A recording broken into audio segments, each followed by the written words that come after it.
Hace 200 años nacía Carlos Marx, uno de los hombres más influyentes de la historia de la humanidad.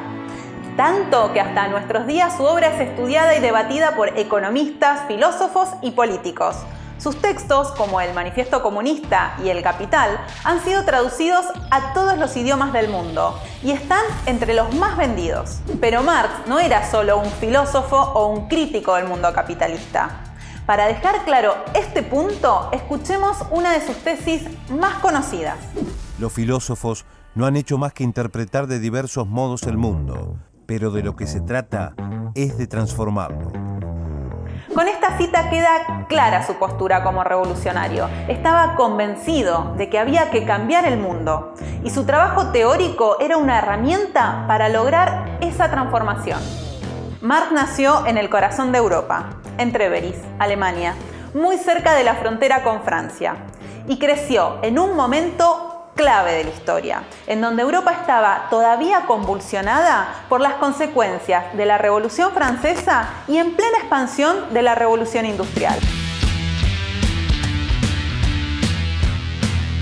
Esto es importante porque es una época en donde se están produciendo cambios enormes. Caen monarquías por revoluciones y cambian radicalmente las formas de gobierno. Se ponen en pie enormes fábricas y con ellas surge una numerosa clase obrera que transforma de fondo las relaciones sociales. Pero ese capitalismo pujante y en ascenso se valía de las formas de explotación más brutales, con jornadas laborales de entre 14 y 16 horas, sin días de descanso y un trabajo infantil ampliamente extendido. Todavía hoy en el mundo se calcula que al menos hay unos 152 millones de chicos que son víctimas del trabajo infantil.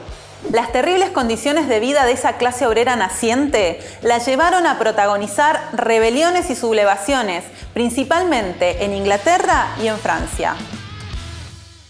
Cuando Marx tenía 12 años, en 1830 y 1831, estallaron en Francia dos revoluciones que quedaron inmortalizadas en Los Miserables, la gran obra de Víctor Hugo.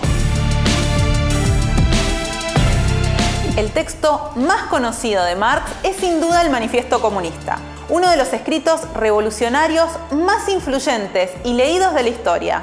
Pero no lo escribió solo, lo hizo con su gran e inseparable amigo, Federico Engels. Juntos son los creadores de lo que se conoce como la concepción materialista de la historia y del socialismo científico.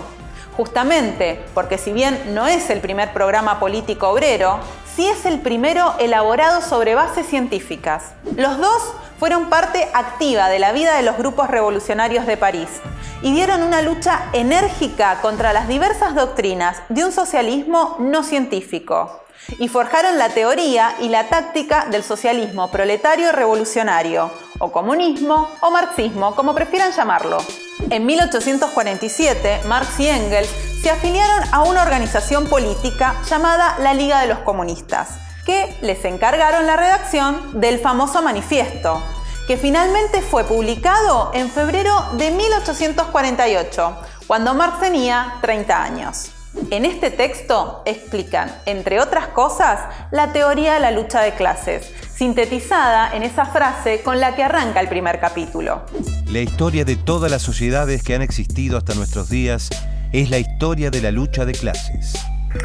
Es decir, que en todas las sociedades de la historia, bajo diferentes formas, han existido explotados y explotadores, oprimidos y opresores, que se han enfrentado porque tienen intereses opuestos y que particularmente en la sociedad capitalista en la que vivimos, las dos clases fundamentales que chocan son los burgueses, por un lado, es decir, los dueños de los medios de producción, y los proletarios o trabajadores, por el otro, o sea, aquellos que hacen funcionar esos medios de producción y solo tienen su fuerza de trabajo para poder sobrevivir.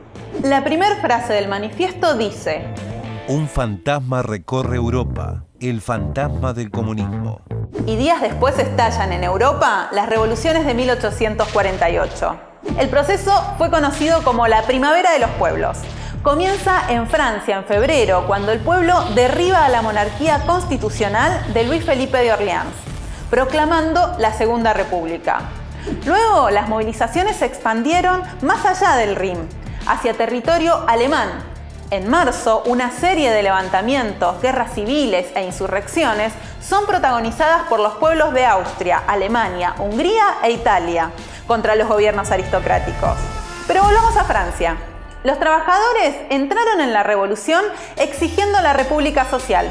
Tenían su propio programa: la jornada de 10 horas, la eliminación del trabajo infantil, terminar con la desocupación y proponían la bandera roja para sustituir la tricolor. Sin embargo, la burguesía tenía otros planes. Para ellos, la República debía servirles para imponer su propia dominación de clase. Es por eso que al calor del proceso, la batalla en Francia se comenzará a dar entre burgueses y proletarios.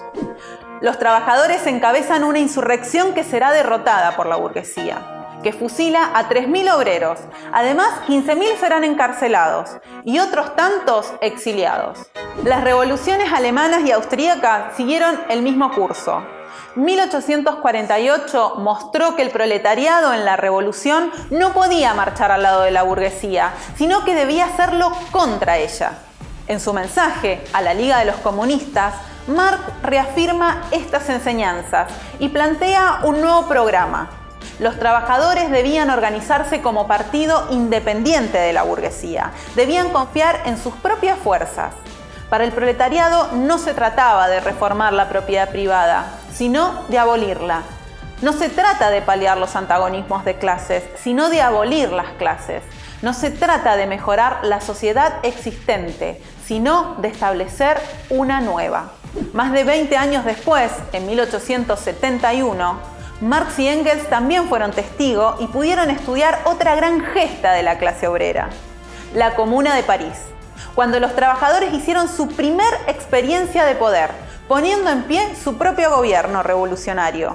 Pero eso ya es tema de un próximo video. Para finalizar, les recomiendo a quienes quieran profundizar que lean dos textos fundamentales en los cuales Marx analiza estos hechos y que los pueden encontrar en este libro: La lucha de clases en Francia, que fue escrito al calor de los mismos acontecimientos de 1848, y El 18 Brumario de Luis Bonaparte. ¿Y vos qué pensás? ¿Siguen vigentes las ideas de Marx? Si te gustó este video, no te olvides de darle like, suscribirte a nuestro canal y dejanos tus preguntas y comentarios.